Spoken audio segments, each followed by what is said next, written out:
I'm not sure whether it's just the moisture that makes it different colour.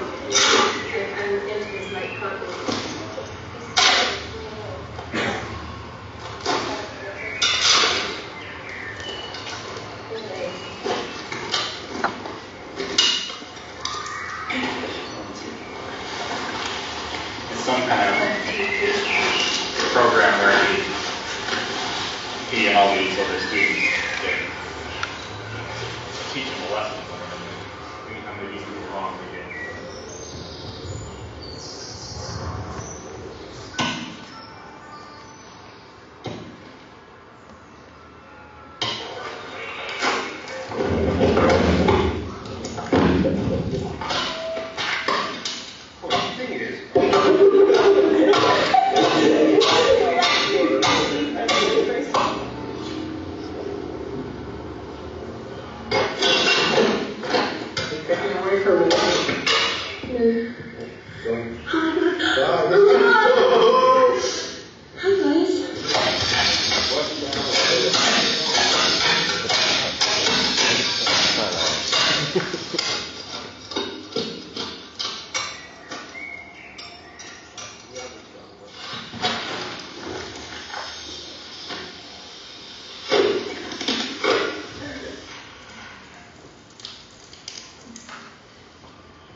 How's it looking? It's looking quite good.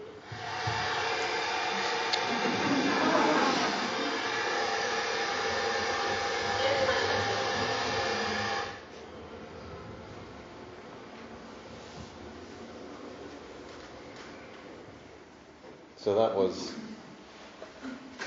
2014. And it was a project that started as a 4-day, 5-day kind of residency. Me and my partner became property guardians for an old priest's house in London, in East London, Hackney. And I was in discussion with Alberto for a while. It was a very beautiful place, but we were there because it was going to get demolished. It felt like the countryside in the centre of London, which is quite rare for those of you who know London to find these natural spaces. I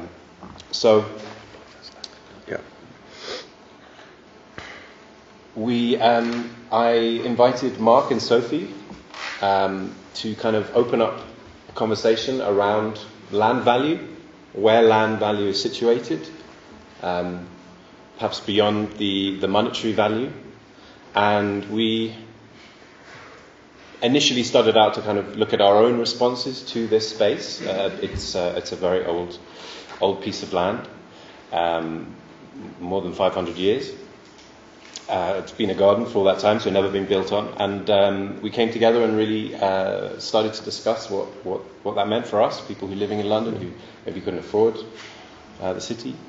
So we dug this hole. That was our kind of group intervention, our way of engaging with the land of that garden. And in doing so, we opened up a space to continue a dialogue. It started off, as I said, 5-day project, ending in the summer solstice. And once we dug the hole, we realized there was so much more there. Symbolically, literally. So we did an open call for 4 artists to come and do a residency in the hole. Mm-hmm. So as you see, these are the 4 artists, and one, Jessica Ackerman, installed her family in the hole for a day. It was a day in the life of their family, 3 of them with a small child. They had friends round for lunch. We had a, as you saw in the in our Pechacucha, we had an event called Grave Concerns, which was a collection of writers, activists, poets, artists from around London who are dealing with this issue about land and kind of living in this very strange packed city.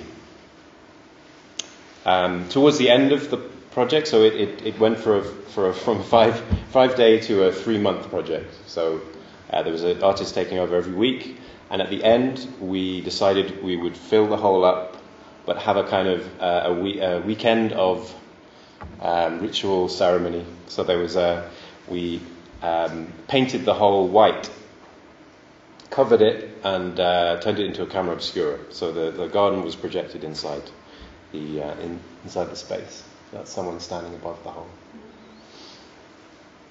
And this is a house that we sculpted from the earth. So it was the remainder of the piece. At some point we had. Yes, it's important to say that it was not a commission piece. It really began as our own independent action. There was no budget, there was no commission.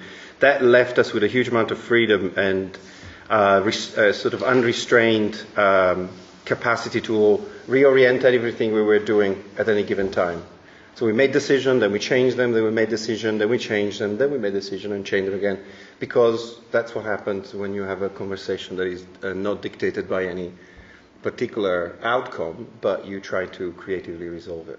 It is probably something that Johannes had learned dealing with us. Anyway, I'll step in with a little insert of a kind of an art historical, let's say, sort of insert. Let's see. So in 1979, when offered 4 days as a visiting artist in Vancouver to come and talk about his work, Chris Burden, the performance artist, refused to teach and instead proposed the following. Rather than meet with students to present and discuss my past work in a teaching context, I requested that I be provided with a wheelbarrow, a shovel and a pickaxe. I will dig a straight ditch 2.5 feet wide and 3 feet deep from 9 a.m. till 5 p.m. Burden's crude but effective setup can be seen as an early mode of land-based participatory workshop that ditched the university's art school environment and its pedagogical imperatives. Oh, sorry, I've got something weird going on with my thing here. That's not letting me read. 1 second. Oh, dear. Okay. Pedagogical imperatives, and shifted it outdoor in conditions that were stipulated in Burden's terms. Slide. I invited people to come, and students, they could just come and help me if they so chose, but I would be there every day from 8 to 5, digging a trench. People came, yeah, they would dig a little, and then they get tired and bored.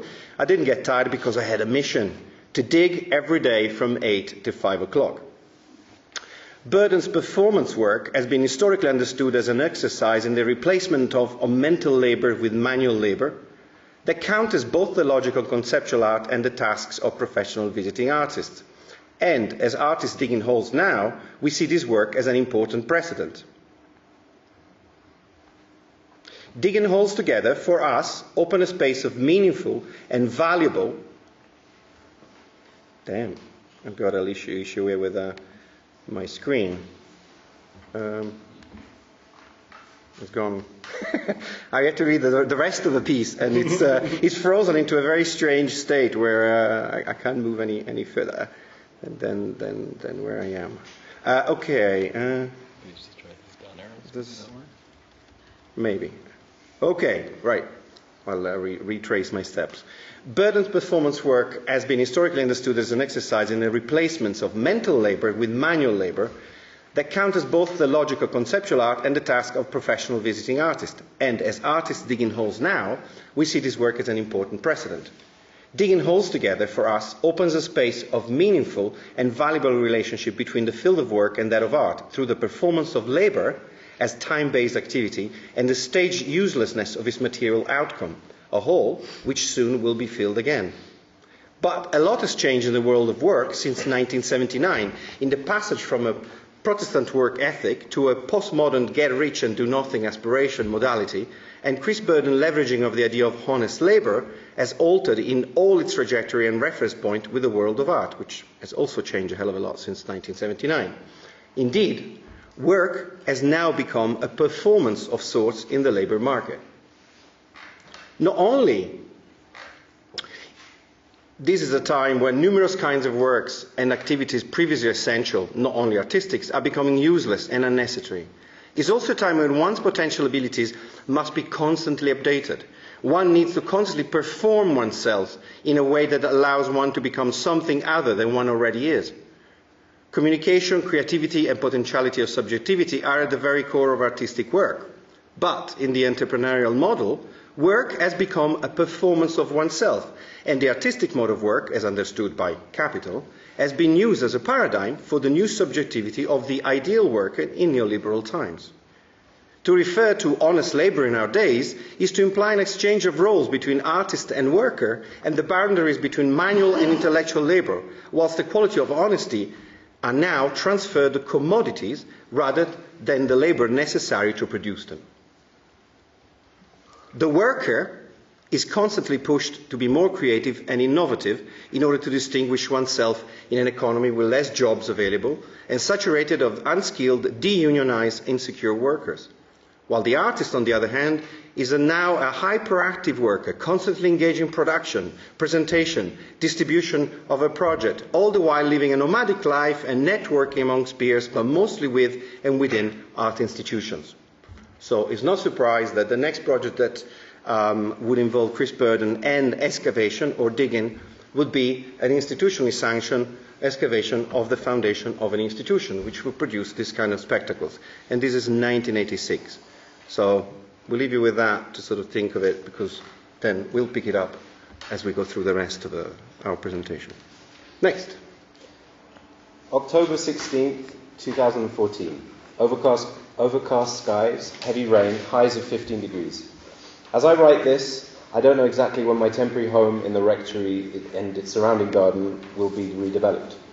The planning permission for the new development has been granted, agreed by Hackney Council, the Diocese of London and English Heritage. The rectory of St John at Hackney Church will be flattened, and in its place will emerge the foundations for 58 flats. The garden is old. The Hackney archives tell me so. I discover a drawing from 1560 of Hackney depicted as a rural village, a small strip of buildings scattered along Church Street, surrounded by open fields and farmland. I spot the medieval bell tower, St Augustine's. Just behind it is a walled garden surrounded by grassland. It's in the same position as the present rectory garden. Over 450 years have passed since that drawing. The garden remained through the Reformation, Great Fire of London, the Industrial Revolution, the First and Second World Wars. The land around the garden passed through the hands of the Knights Templar, the Church of England, royalty, aristocrats, merchants and slave traders, its use ever-changing. The land has been adapted for middle-class families, businessmen, the working classes, theatres, post-war housing, socialists, squatting artists, radicals, estate agents, middle-class families again, and so on. I'm interested in marking its imminent disappearance, as someone who will witness its final moments, as someone who can't afford to live on it, to explore what exists beneath its surface. Ley lines are believed to crisscross Hackney, perhaps an exploration why the area has attracted much radical, creative and mystical residents. June 13th, 2014. Clear skies, sunny highs of 28 degrees. The sun beams down as we gather our thoughts and bodies for the impending excavation. I'm a bit nervous, but excited about what might happen once we start digging. I feel the weight of responsibility that our actions do justice to this unique place. Last night, I looked at the plans for the development and it brought the truth home, reminding me why I'm doing it. Sophie, Alberto, Mark arrive with tools, skills and camaraderie. We laugh at our incredible selection of digging implements. We choose to position the hole diagonally from east to west, following the path of the sun, in full view of the house, St Augustine's Tower, and the rest of the garden. The summer solstice is on Saturday. Positioned roughly on the eastern edge of the first building of the new development, we mark the hole with stakes, cut the grass turf layer with spades, then peel it off like skin, rolling and hacking at the root fibres with spades. A physical but satisfying process. A huge, moist roll of earth finally comes loose. We push it onto a tarpaulin and tuck it up like a green hairy creature into a bed. Digging is quicker than I'd thought. We take turns, shoveling and pickaxing earth. The giant pile builds up alongside the hole. The earth starts dark brown and becomes sandier and increasingly stony. Light plays tricks with us. Flint stones look like white shards of bone which spark in flashes of gold when the axe strikes them. We uncover an old metal part of a door lock, pieces of crockery, earthenware dishes, clay pipes. Ash and charcoal emerge as we inch our way deeper. It appears like a section of earth is darker and filled with all those broken materials. Soon we are calf deep and sweating. The work is hard, but somehow enjoyable. When I return from collecting more tools, the scene in front of me is surreal, even comic. The tranquil setting of the rectory garden is broken by 4 people wearing inappropriate sun hats and shoveling earth. What are they doing? Why are they digging? What are they building? Something? Are they building something or are they burying something? It looks like a ritual is taking place. All right. I'm going to engage with the idea of horizontal and vertical as a theme. And I'm going to do it through division of labor, which makes sense, especially in our context, but also with land art in general as a sort of high labor endeavor. So I'm going to just start with the basic idea of horizontal and vertical division of labor. If you've got a task and you share it amongst people in a horizontal way, you're all doing the same task, and so you're dividing that task amongst people as a way of sharing it. It makes it easier. You divide it vertically, you do it by roles. So you got somebody like a boss and employees, right?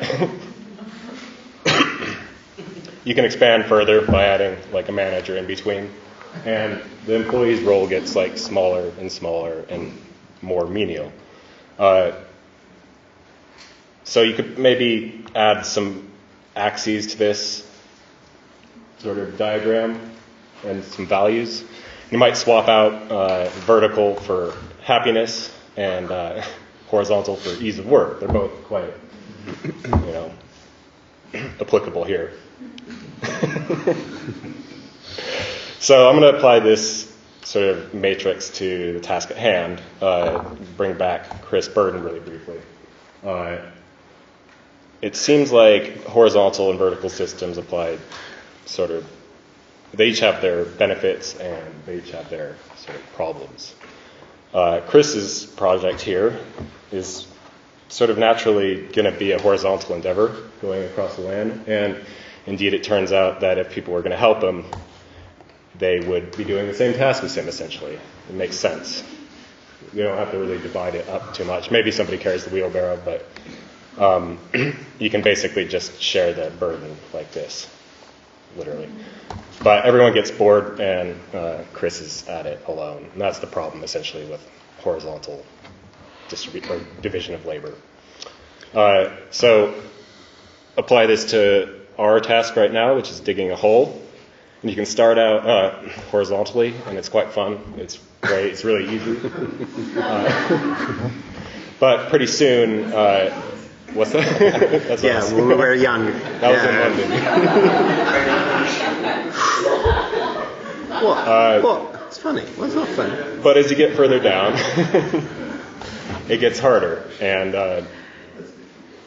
people start to naturally sort of sediment out into different tasks. So people carrying soil up, and it's just chaotic if you don't, and that can really become corrupt. And like these guys are mining diamonds in Sierra Leone, not a very good system. So you can kind of make things more efficient, but it's capable for corruption. So I'm going to apply this actually to like the art practice or artwork. An individual artist basically takes up the whole of the vertical system because he or she is making the whole of their endeavor. It's kind of hard, and maybe this happiness and ease scale doesn't really work. So we'll scratch those and basically just kind of apply our own ideas to this. I mean, this is a sort of question and an inquiry. It's not necessarily to dictate that there's any specific way we should be interpreting those axes in our own art practices. But let's see, where am I going now? Next stage. Yeah, individual practice. So besides individual practice, group endeavors and land art in general, because it applies to so many people and because the viewer or participant in that, the participants in working on the project and the viewer become sort of part of the project or artwork, that maybe it's interesting to kind of think about different ways in which that horizontal and vertical division could be applied. So oftentimes it looks like this. You got an artist, some participants, maybe they're workers, maybe they're viewers. They're being sort of controlled by the artist, theoretically. Sometimes maybe it could look like this, where the artist is doing something under the demand of the participants. And maybe it's a more peer-to-peer level, in which, as the viewer oftentimes is sort of said to complete the artwork, maybe they're part of the artwork and maybe they're part of the artist, depending on how we think about something like land art. Great.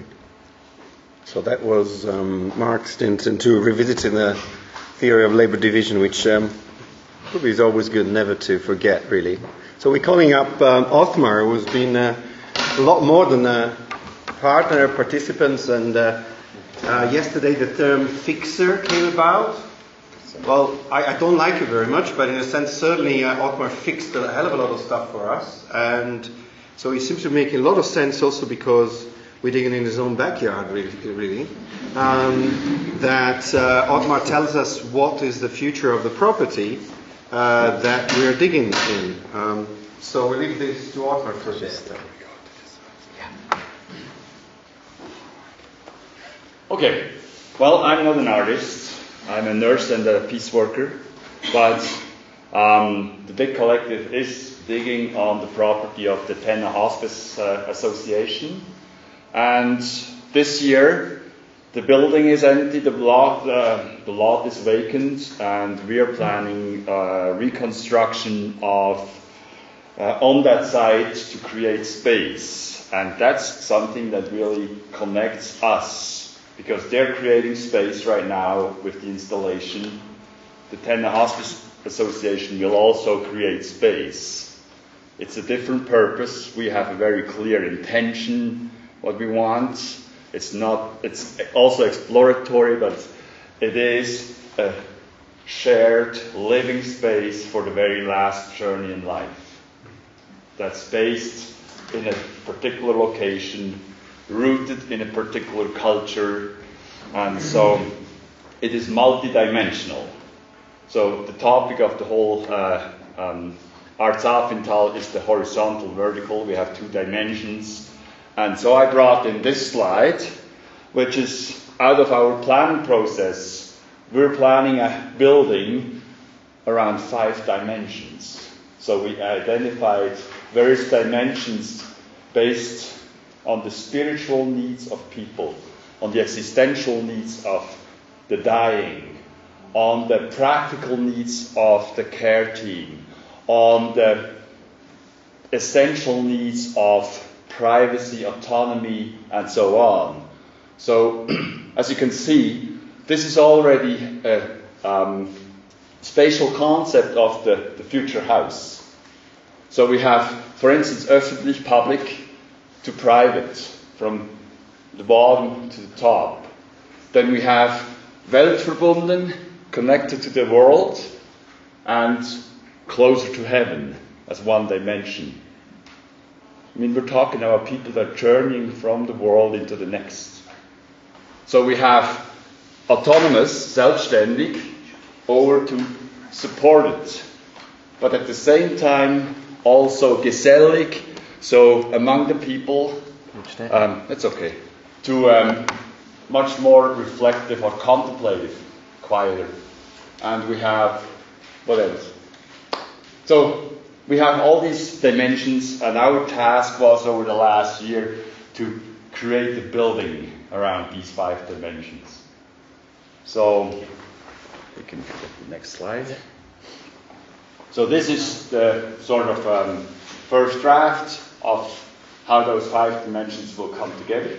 At the exact location where the old cheese dairy is located now, it's the exact same dimensions. We're also recreating, if you're familiar with the building, or you will be, I think, going there after the presentation, you will see that space where you have 2 separate buildings connected with a walk-through. So we have there an already very important for the transitioning from life to the next, or the process of dying. You have in between those 2 buildings, you have this walk-through. You go from the world into the next. And if you actually go to the site and you walk through that passageway that's now open, it'll be closed in with, it will be indoor room, so there will be windows on either side, but we'll maintain that connection from one world to the next.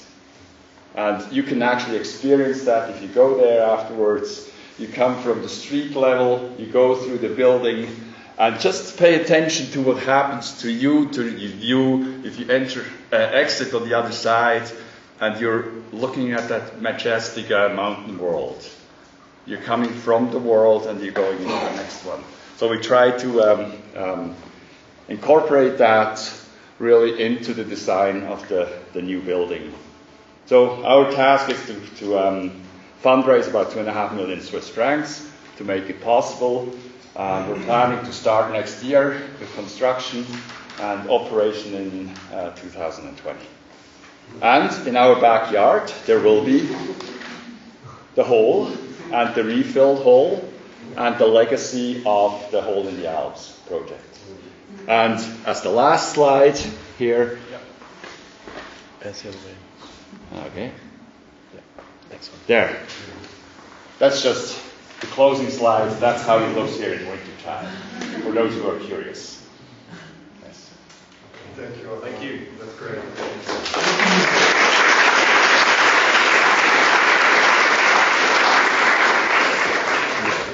So, moving on to the hole in the Alps, as opposed to the hole in Hackney. So I think it was great. It's a great connection. When you're looking for projects, sometimes you don't know exactly where you're going with it. And having Otmar grounded everything that we had in mind, the transitory aspect, the fact of opening up a space for particular kind of reflections, and the fact of having also at the same time done a very cheap land survey for the project, because we now know that there's no rocks in there. Contrary to what the village knowledge seems to tell us constantly. So sometimes foolish acts pays off. So here I am sort of like trying to wrap things up, but also to prepare for the visit to the hole, which I'm sure will clear everything that you need to know about it. So why dig in here and now? Well, our intention is to open up a real and symbolic space in the land of a village, a temporary cultural space created by our collective manual labor and accessible to anyone and any activity over the duration of Art Safiental, a sort of sub-level culto house with an open program to be deliberated by the people of Tenna. Its function might be then understood as an interface for commoning practices. A site of labor where a particular concrete act meets social and abstract labor in the making of future commons. This is Mackenzie Wark talking. The clay-rich soil excavated from the hole will be stored in the land holding, a site of playful production and contemplation where the dug-up earth can be transformed, enriched and displayed. And this is the temporary use of the cheesery that you will see. During the 3 months public exhibition, visitors to the land holding is the name that we gave to this temporary storage and areas of intervention of the earth that we excavated, are invited through some basic instruction to take part in the performance of investing their small act of either labor or art, whichever way they like to see it, with meaning and value. This is a sort of lo-fi enrichment process of cultural metabolism that will accumulate until the whole is filled up again in the final communal ceremony of making good on the 21st of October. Maybe we had a conversation this morning with Miria about what this might mean in German. Making good is basically what anyone who works in a site and needs to clear it and make it usable for the next person does, in the sense that if we cut a trench in a concrete floor of an institution, we need to then fill it up again. So we feel that obviously the closing of the hole is just as important as the opening. Making it good again. So making it good again. So if, a little analogy, if Robert Smithson proposed this partially buried woodshed as a point for negotiating the tension between nature and culture, the hole in the Alps in its aftermath will become a totally buried Kulturhaus, acting as a rumour of the events that took place in its short life, visible only as evidence on the ground behind Othmar's hospice project. So, slide. Andrei Platonov's The Foundation Pit novel tells the story of a group of workers living in the early Soviet Union, attempting to dig out a huge foundation pit on the base of which a gigantic house will be built for the country's proletarians. The workers dig each day, but slowly cease to understand the meaning of their work. They get lost, they dig each day, in descating a parable of 20th century failures, so where the workers eventually lose their minds into this, the ideals of communality gets lost into paternalistic channels of delivery and political machinations. Essentially what Platonov is trying to say is that thinking is negated in labor, and labor is negated in thinking, which means that in a sense participation is not always necessarily democratic. Indeed it isn't. But now that the Anthropocene times and psychopolitics are upon us, we are taken into the self-evident commonalities of human and non-human destiny, bound together in territories that occupy at once utopian and dystopian narratives, freedom and unfreedom, materiality and immaterial.